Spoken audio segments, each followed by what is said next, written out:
তার পুরো বিচার প্রক্রিয়া শেষ হতে সময় লেগেছে মাত্র ২ দিন। তার অপরাধ বর্তমান সরকারের স্বৈরাচারী আচরণের বিরুদ্ধে প্রতিবাদ।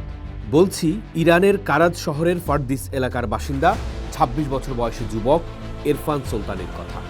গত বৃহস্পতিবারও তিনি ছিলেন এক সাধারণ প্রতিবাদী তরুণ, কিন্তু মাত্র এক সপ্তাহের ব্যবধানে তিনি এখন ইরানের বিচার ব্যবস্থা ও সরকারি আন্দোলনের এক আলোচিত নাম। ১৪ জানুয়ারি তার মৃত্যুদণ্ড কার্যকর করার কথা।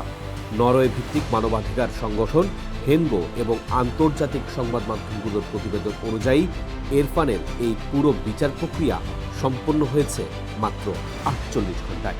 মানবাধিকার কর্মীরা যাকে আখ্যা দিচ্ছেন নজিরবিহীন এবং বিচারিক প্রহসন বলে। ইরানে গত ২৮ ডিসেম্বর থেকে শুরু হওয়া মূল্যস্ফীতি ও সরকার বিরোধী বিক্ষোভ যখন তুঙ্গে, তখন বৃহস্পতিবার নিজ বাড়ি থেকে গ্রেফতার হন ইরফান। ইন্টারনেট সংযোগ বিচ্ছিন্ন থাকায় তার গ্রেপ্তারের খবর শুরুতে জানাজানি না হলেও ১২ জানুয়ারি হেনগো অর্গানাইজেশন প্রথম বিশ্বকে জানায় যে ইরফানের মৃত্যুদণ্ডের সাজা হয়ে গেছে। পরিবারের দাবি, গ্রেপ্তারের পর তাদেরকে কার্যত অন্ধকারে রাখা হয়েছিল। গত রবিবার হঠাৎ তাদের জানানো হয় বিচার শেষ এবং ইরফানকে ফাঁসির সাজা দেওয়া হয়েছে। এই মামলার সবচেয়ে বিতর্কিত দিক হল ইরফানের বোনের আইনি লড়াইয়ে বাধা পাওয়া। ইরফানের বোন নিজে নিবন্ধিত আইনজীবী হওয়া সত্ত্বেও ভাইয়ের মামলার নথিপত্র তাকে দেখতে দেওয়া হয়নি। সাজা ঘোষণার পর পরিবারের সদস্যদের মাত্র ১০ মিনিট সময় দেওয়া হয়েছিল ইরফানের সঙ্গে দেখা করতে। হেনগোর মুখপাত্র আওয়ার শেখি বিবিসিকে বলেছেন, দেশজুড়ে ভয় ছড়িয়ে দিতেই এই তড়িঘড়ি বিচারের পথ বেছে নেওয়া হয়েছে।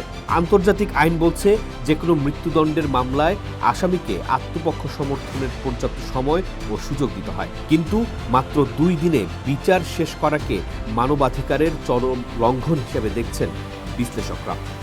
মার্কিন প্রেসিডেন্ট ডোনাল্ড ট্রাম্প ইতিমধ্যেই সিবিএস নিউজকে দেয়া এক সাক্ষাৎকারে ইরানকে কড়া হুঁশিয়ারি দিয়েছেন। তিনি জানিয়েছেন, বিক্ষোভকারীদের ফাঁসি দেওয়া শুরু হলে যুক্তরাষ্ট্র অত্যন্ত কঠোর ব্যবস্থা নেবে।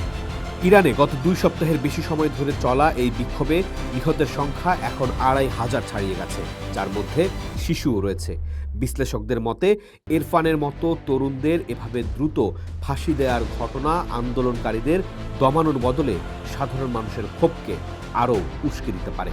রাজনীতি বিশ্লেষকরা মনে করছেন, বিচার প্রক্রিয়ায় এই অস্বচ্ছতা ইরানের বর্তমান অস্থিতিশীল পরিস্থিতিকে আরও দীর্ঘায়িত করতে পারে। ইন্টারনেট ব্ল্যাকআউটের কারণে তেহরানের প্রকৃত পরিস্থিতি যাচাই করা কঠিন। কিন্তু ইরফান সুলতানের ফাঁসি কার্যকর হলে তা যে ইরানের অভ্যন্তরীণ রাজনীতিকে এক অগ্নি পরীক্ষায় ফেলতে যাচ্ছে, তা আর বলার অপেক্ষা রাখে না। পোস্ট দেখুন, ভাবুন, করুন, থাকুন।